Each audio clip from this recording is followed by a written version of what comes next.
Hello everyone, कैसे हैं आप सब लोग। उम्मीद है कि आप सब ठीक ठाक होंगे। पैराग्राफ सेक्शन के अंदर हमने अलाइनमेंट और बुलेट्स और नंबरिंग लिस्ट को क्लियर कर लिया है, मतलब समझ लिया हमने कि क्या होता है और किस तरीके से हम यूज़ करेंगे। अब हम पैराग्राफ सेक्शन के अंदर मौजूद मज़ीद ऑप्शंस को हम डिस्कस करेंगे और उसको समझने की कोशिश करेंगे। अब बेसिकली होता क्या है कि भाई हमारे पास ना अगर एक पैराग्राफ है या हमने कोई टेक्स्ट लिखा हुआ है हमारे पेज के ऊपर। अब हमेशा ये नहीं होता कि आप पर्सनल काम कर रहे हो, मतलब अपनी असाइनमेंट बना रहे हो या अपने लिए रिपोर्ट बना रहे हो। आप किसी क्लाइंट के लिए भी एमएस वर्ड के अंदर काम कर सकते हो और उस क्लाइंट की रिक्वायरमेंट ये होती है कि भाई आप जो भी लिखो ना, तो उनमें से जो भी टेक्स्ट की लाइन होगी ना, उस लाइन के बीच में एक स्पेसिफिक स्पेस होना चाहिए। अब जैसे कि बाय डिफ़ॉल्ट अगर आप यहाँ पे देखो तो क्या हो रहा है कि सारी लाइनें चिपकी हुई है। मोस्टली हम यही कह सकते हैं कि चिपकी हुई है। देखो हर एक लाइन एक दूसरे के बहुत ही करीब है और हम चाहते हैं कि भाई हर लाइन के बीच में एक स्पेसिफिक स्पेस होना चाहिए। तो इस स्पेस को हम किस तरीके से क्रिएट करेंगे, तो एमएस वर्ड वालों ने इस चीज़ का भी हल निकाला हुआ है और इस चीज़ का हल आपको मिलता है एमएस वर्ड में होम टैब के अंदर पैराग्राफ सेक्शन में।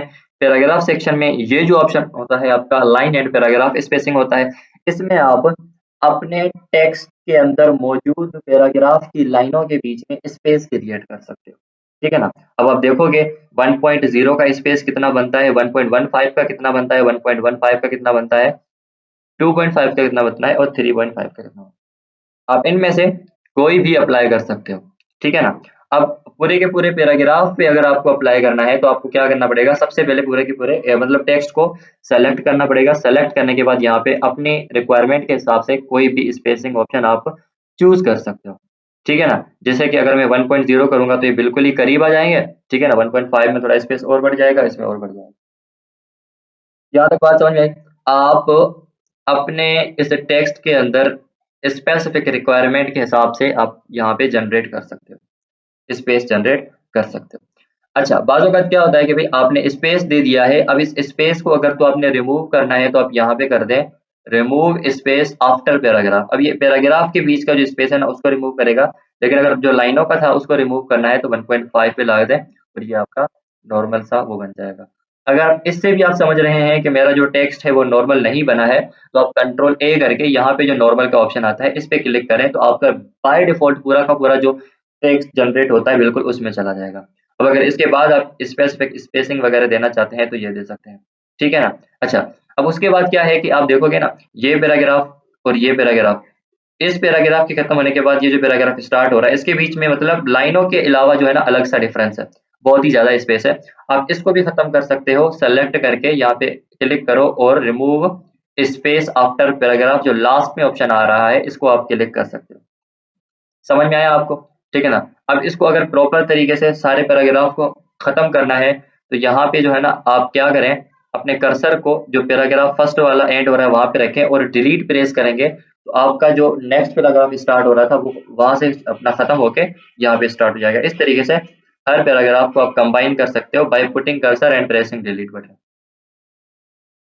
ठीक है, ये समझ में आया। अब इसको अलाइन करना है प्रॉपर तरीके से, आप जस्टिफाई कर लो तो ये प्रॉपर तरीके से आपका अच्छा सा एक टेक्स्ट पैराग्राफ बन जाएगा जिसको आप शो करवा सकते हो अपने डॉक्यूमेंट के अकॉर्डिंग। ठीक है ना। अब देखो लाइन एंड पैराग्राफ स्पेसिंग में आप लाइनों के बीच का स्पेस भी क्रिएट कर सकते हो और क्या कर सकते हो, पैराग्राफ के बीच का भी स्पेस क्रिएट कर सकते हो। अगर मैं दोबारा करके दिखाऊं, इसको मैंने सेलेक्ट कर लिया। अब देखो यहाँ पे स्पेस जो क्रिएट होगा वो आपको प्रॉपर समझ में आ रहा है। अब पैराग्राफ का स्पेस है ही नहीं, अगर तो मैं ऐड करूंगा तो पैराग्राफ का स्पेस भी ऐड हो जाएगा। अब चूंकि मैंने जो है ना सबको मिला दिया है, अब दोबारा अगर मैं क्रिएट करना चाहता हूँ मैं क्या करूंगा, इनको जो है ना अपनी अपनी जगह पे छोड़ दूंगा जो पहले आ रहे थे।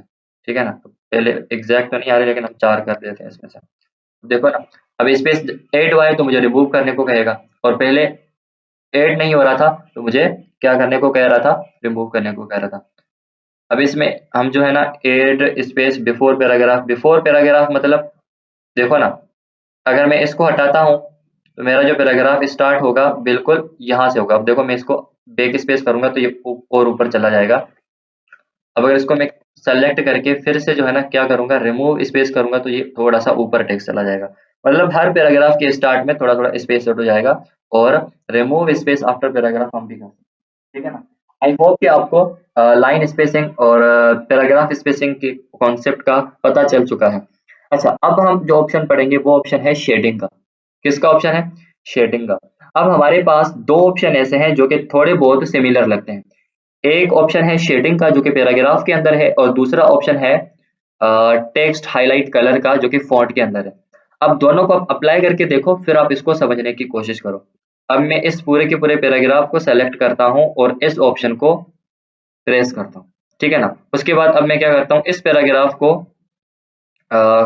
सेलेक्ट करके शेडिंग अप्लाई करता हूँ, और शेडिंग में सेम येलो कलर अप्लाई करता हूँ। लेकिन आप फर्क देखें, अब यहाँ पे किस चीज का और कौन सा फर्क आ रहा है, अगर आपको समझ में आ रहा है तो। जब मैंने टेक्स्ट हाईलाइट वाला ऑप्शन किसी पैराग्राफ पे अप्लाई किया है, तो वो टेक्स्ट के पीछे का बैकग्राउंड कलर चेंज कर रहा है, सिर्फ और सिर्फ टेक्स्ट का, पूरे के पूरे ब्लॉक का, पूरे के पूरे जो है ना, हमने कंटेनर जो है ना, पूरा का पूरा ये जो हमारा टेक्स्ट है, इसका कंटेनर अगर बन रहा है, या इसका ब्लॉक का है, या पूरा का पूरा पैराग्राफ का है, इसके पीछे का जो है ना बैकग्राउंड नहीं चेंज हो रहा। ये सिर्फ और सिर्फ क्या कर रहा है, एक लाइन का, एक वर्ड का बैकग्राउंड चेंज कर रहा है। और जबकि जब आप शेडिंग अप्लाई करते हो, तो शेडिंग में क्या होता है कि पूरे के पूरे ब्लॉक का बैकग्राउंड चेंज हो जाता है। देखो ना, ये आपका वो ऑप्शन है जो आपने यहाँ पे अप्लाई किया है, और ये आपका वो ऑप्शन है जो आप शेडिंग से अप्लाई कर रहे हैं। ये डिफरेंस है किसमें, शेडिंग में और टेक्स्ट हाईलाइट में। अब देखो, ये ऑप्शन आ रहा है किसका, टेक्स्ट हाईलाइट का, और ये जो है ना अपना, ये शेडिंग का है और ये टेक्स्ट हाईलाइट का आएगा। अब यहाँ पे अभी आपको जो है ना एक एक वर्ड में पता नहीं लगता, लेकिन आप अगर पैराग्राफ पे अप्लाई करके देखोगे, एक एक लाइन पे अप्लाई करके देखोगे, तो आपको डिफरेंस पता चल जाएगा। और यहाँ पे एक लाइन ब्रेक भी आपको दिखाएगा जहाँ पे व्हाइट स्पेस आ रहा होगा। इससे आपको क्लियरली पता चल जाता है कि भाई जो है ना शेडिंग में और टेक्स्ट हाईलाइट में पूरा का पूरा डिफरेंस है, ठीक है ना। इस तरीके से जो है ना आप क्या कर सकते हो, इसको समझ सकते हो। अच्छा, उसके बाद अगर आप इसको वापस करना चाहते हो, तो सारों को हटा दो कंट्रोल जेड से। कंट्रोल जेड से हटाने के बाद अब हमारे पास जो ऑप्शन रहता है, वो ऑप्शन रहता है बॉर्डर्स का। किसका? बॉर्डर का। अब बॉर्डर क्या होता है, ऑब्वियसली ये सबको पता है। बॉर्डर क्या करेगा कि भाई हमारे टेक्स्ट के ऊपर, नीचे, साइडों में, इनके बीच में एक बॉर्डर लाइन जनरेट कर देगा। अब इसको यूज करने के लिए आपको सबसे पहले इस चीज को सेलेक्ट करना है, या इस चीज का फैसला करना है कि भाई आप किस जगह पे और कौन से पैराग्राफ के ऊपर वो बॉर्डर अप्लाई करना चाहते हो। तो वहां पे आपको कर्सर रखना पड़ेगा। अब जैसे कि अभी जो मेरा कर्सर है, वो फर्स्ट पैराग्राफ के बिल्कुल ही फर्स्ट लेटर, फर्स्ट वर्ड पर है, ठीक है ना। तो यहाँ पे मेरा कर्सर है।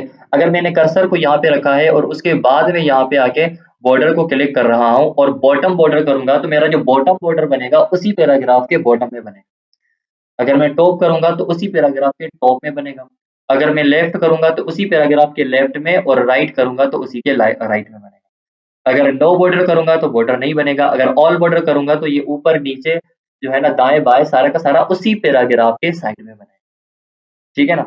और आउटसाइड बॉर्डर वही होता है जो कि ऑल बॉर्डर में आ रहा होता है। इनसाइड में क्या होगा, इनसाइड में यहाँ पे बॉर्डर जनरेट नहीं हो रहा, लेकिन हम जब 3-4 पैराग्राफ सेलेक्ट करेंगे ना, तब इनसाइड वाला भी अप्लाई हो जाएगा। अब ये हो गया एक पैराग्राफ का। अगर आप दोनों पैराग्राफ को सेलेक्ट करोगे और उसके बाद आके यहाँ पे अगर जो है ना बॉटम करोगे, तो ये दोनों के बॉटम में अप्लाई होगा, टॉप में अप्लाई होगा, लेफ्ट दोनों के अप्लाई होगा, राइट भी दोनों के अप्लाई होगा, और ऑल बॉर्डर भी इस दोनों के अंदर अप्लाई हो जाएगा। अब देखो ना, ऑल बॉर्डर में क्या हो रहा है कि दोनों पैराग्राफ को सेपरेट बॉर्डर मिलता है, लेकिन आउटसाइड में सिर्फ और सिर्फ आउटसाइड का बॉर्डर आ रहा है, अंदर कोई बॉर्डर नहीं आ रहा। अगर आप इनसाइड का बॉर्डर देना चाहते हो, तो क्या करेगा, दोनों पैराग्राफ को डिवाइड कर देगा एक बॉर्डर की लाइन से, ठीक है ना। ये इनसाइड बॉर्डर है, और इनसाइड वर्टिकली नहीं आ सकता, इनसाइड हॉरिजेंटली आ जाएगा। वर्टिकली के लिए हमें कॉलम को डिवाइड करना पड़ेगा, अपने पेज को डिवाइड करना पड़ेगा। आई होप कि ये आपको समझ में आ चुका है। आपको समझ में आ चुका है कि भाई किसी भी टेक्स्ट के ऊपर बॉर्डर किस तरीके से अप्लाई करते हैं। अब अगर पूरे के पूरे पैराग्राफ के ऊपर टेक्स्ट को, बॉर्डर को अप्लाई करना है, तो आप क्या करो, आप पूरे के पूरे इस टेक्स्ट को सेलेक्ट करो, उसके बाद बॉर्डर पे आओ, और यहाँ पे टॉप बॉटम जो भी करना है आप ऑल बॉर्डर दे दो। अब जैसे ही आप ऑल बॉर्डर देते हो, तो क्या होता है कि यहाँ पे स्पेस आ रहा था ना, तो उसका भी बॉर्डर अलग से आ रहा था। अब इसमें क्या होगा, इसमें जो है ना सारे के सारे पैराग्राफ को डिफरेंट समझ के इसने अलग अलग इनको बॉर्डर दे दिया है।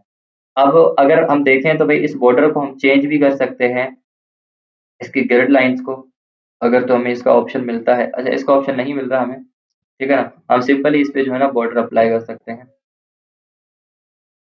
हॉरिजेंटल लाइन जो है ना एक बड़ी सी लाइन जनरेट होगी, लेकिन इसको आप ना ही अप्लाई करें, थोड़ी बहुत कंफ्यूजिंग है, क्योंकि इसके अगर हम स्पेसिफिक या जो है ना डोमिनेटेड सॉफ्टवेयर की बात करें तो वो हम जो है ना एक्सेल के अंदर पढ़ेंगे, टेबल्स वगैरह बनाना।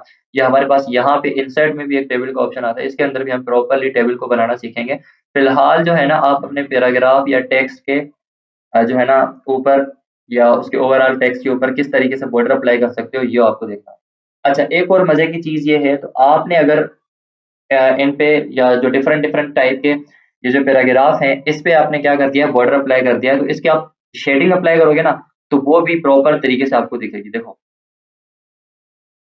यहाँ पे आपने शेडिंग अप्लाई करी, ये पूरा का पूरा एक ही ब्लॉक में आपको दिखाई दे रहा है, ठीक है ना। आप इसको अलाइन भी कर सकते हो प्रॉपर तरीके से, लाइक सेंटर में आके रख के, ठीक है ना। इसको आप थोड़ा लार्ज करके इसकी जो है ना आप कलरिंग वगैरह चेंज करके, लाइक अगर यहाँ पे करोगे तो दिखाई नहीं देगी। और इसका फॉन्ट स्टाइल चेंज करके आप प्रॉपर तरीके से इसको चेंज कर सकते हो। ये डिपेंड करता है कि आप क्या और किसके लिए बना रहे हो। फालतू में ये सारी चीज़ें करने का कोई फ़ायदा नहीं है। लेकिन आपको देखना होता है कि आप किसके लिए काम कर रहे हो, ठीक है ना? और आप कौन-सा डॉक्यूमेंट बना रहे हो, तभी आपको ये सारी चीज़ें करनी पड़ती हैं। या तो फिर अगर आप प्रैक्टिस करना चाहते हो तो भई आपको एक टेम्पलेट उठाना पड़ेगा, जिसको आप देख-देख के एमएस वर्ड के अंदर बनाना सीखोगे। प्रैक्टिकल काम हम भी करेंगे, ठीक है ना? हम भी जो है ना वीडियोज़ बनाएँगे, लाइक सीवी बनाएँगे, रिपोर्ट्स बनाएँगे और कवर पेजेज़ बनाएँगे, पोस्टर वगैरह बनाएँगे। ये सारी चीज़ें हम भी अपनी वीडियोज़ के अंदर बनाएँगे, लेकिन हम प्रॉपर तरीके से इसके अंदर जो चीज़ें हैं उसको यूज़ करना सीख जाएँ, उसके बाद जो है ना हम ये सब करना स्टार्ट करेंगे। अच्छा, अब इसके अंदर जो है ना एक ऑप्शन ये है जिसमें मल्टी लेवल लिस्ट है और एक इंक्रीज डिक्रीज इंडेंट और इंक्रीज इंडेंट है।